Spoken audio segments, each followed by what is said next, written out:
Hi hello welcome back to ప్రణీ talk. So ఇది వచ్చేసి final video కజ్జికాయల recipe అనమాట. మేము ఎలా చేసుకుంటున్నాము అనేది. సో ఫస్ట్ అయితే స్టఫింగ్ కోసం కొన్ని పుట్నాలు పల్లీలు మంచిగా బరకగా గ్రైండ్ చేసుకోవాలి. మరీ మెత్తగా చేసుకోకూడదు. అండ్ కొంచెం ఎండు కొబ్బరి పౌడర్ కూడా యాడ్ చేసేసుకోవాలి. ఇక్కడ మేము బెల్లం యూస్ చేస్తున్నాం. అది కూడా మేము మెల్ట్ చేసి వాడట్లేదు. డైరెక్ట్గా వేసేసి కొంచెం దాన్ని మనం మిక్స్ చేసేసామంటే నీట్గా కలిసిపోతుంది అనమాట. ఎందుకంటే మనం కజ్జికాయలు డీప్ ఫ్రై చేసేటప్పుడు ఆ లోపల బెల్లం అనేది కరిగి మంచిగా స్టఫింగ్ అనేది ముద్దలాగా అవుతుంది. సో అందుకే మేము ఇలా డ్రై స్టఫింగ్ యూస్ చేస్తాం. సో ఇక్కడ మేము మైదా తీసుకుంటున్నాము. మనం ఎంత క్వాంటిటీ కావాలో దాన్ని బట్టి మనం చూసుకోవాలి. కొంచెం సాల్ట్ వేసుకోవాలి. మంచిగా మిక్స్ చేసేసుకోవాలన్నమాట. ఈ రెసిపీకి అయితే మనం గోధుమ పిండితో అంతా మంచిగా రావు. మేము ఆల్రెడీ ఇంతకుముందు ఒకసారి ట్రై చేసాము. సో మైదాతో చేస్తేనే మంచి టేస్ట్ అనేది మనకి తెలుస్తుంది. అండ్ కొంచెం గోరువెచ్చటి ఆయిల్ కూడా వేసి కలుపుకోవాలన్నమాట నీట్గా చపాతీ పిండిలాగా. అయ్యో మైదానా అని అనుకోకండి, ఎప్పుడో ఒకసారి చేసుకుంటాం కాబట్టి ఫెస్టివల్స్కి అలా ఏం పర్వాలేదు.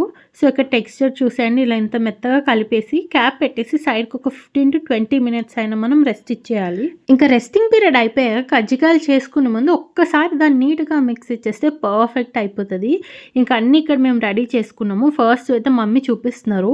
నార్మల్గా దీనికి మౌల్డ్స్ కూడా ఉంటాయి, బట్ మేము అది యూస్ చేయాలి అనుకోలేదు అండ్ మా దగ్గర లేవు కూడా.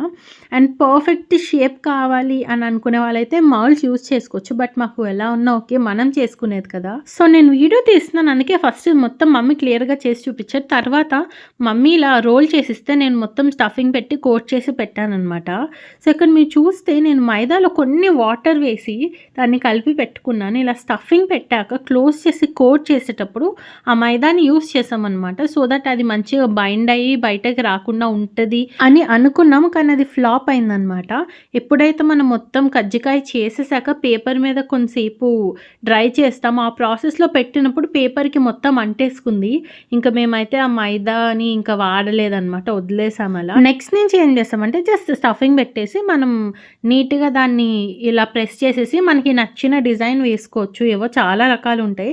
నేనైతే ఏవేవో ట్రై చేశాను అసలు ఎలా వస్తుంది అనేసి. ఇలా ఫోల్డ్ చేసి స్పూన్తో ఒకటి, ఫోర్క్తో ఒకటి, అలా డిఫరెంట్ డిజైన్స్ అనమాట. ఇంకా వీడియో అంతా నా మాటలేం వింటారు కానీ నేను ఎలా చేశాను కజ్జికాయలు అనేది చూసేయండి విత్ మంచి ఫీల్ గుడ్ మ్యూజిక్తో.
సో, అవన్నీ చేశాక కొంతసేపైనా మనం డ్రై చేయాలి పేపర్ మీదేసి. అండ్ పక్కన మేము ఆయిల్ పెట్టేసాము.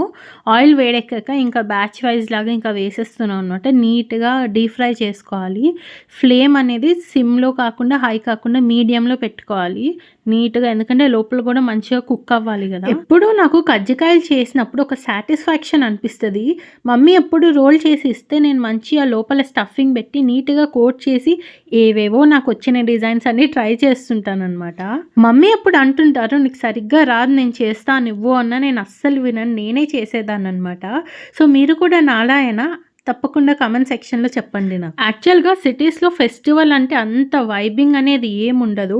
ఇంట్లో ఏవో పిండి వంటలు చేసుకుంటాం. మహా అయితే ఏ మూవీకో, ఏ మాల్‌కో వెళ్తాము. అదే విలేజెస్‌లో అయితే చాలా బావుంటది. మోస్ట్‌లీ సంక్రాంతి టైంలో విలేజ్‌కెళ్ళడానికి కుదిరేది కాదనమాట మాకు. బట్ నెక్స్ట్ టైమ్ నుంచి తప్పకుండా ట్రై చేసి వెళ్ళాలి అని అయితే అనిపించింది ఈసారి. మీరు ఈసారి పండక్కి ఏమేం పిండి వంటలు చేశారో తప్పకుండా నాకు కామెంట్ సెక్షన్‌లో చెప్పండి. నేనైతే ఏమేం చేశామో అది వీడియో రూపంలో ఆల్రెడీ పెట్టేశాను. Thank you so much for watching this video. Please do like, share and subscribe to Prani Talks.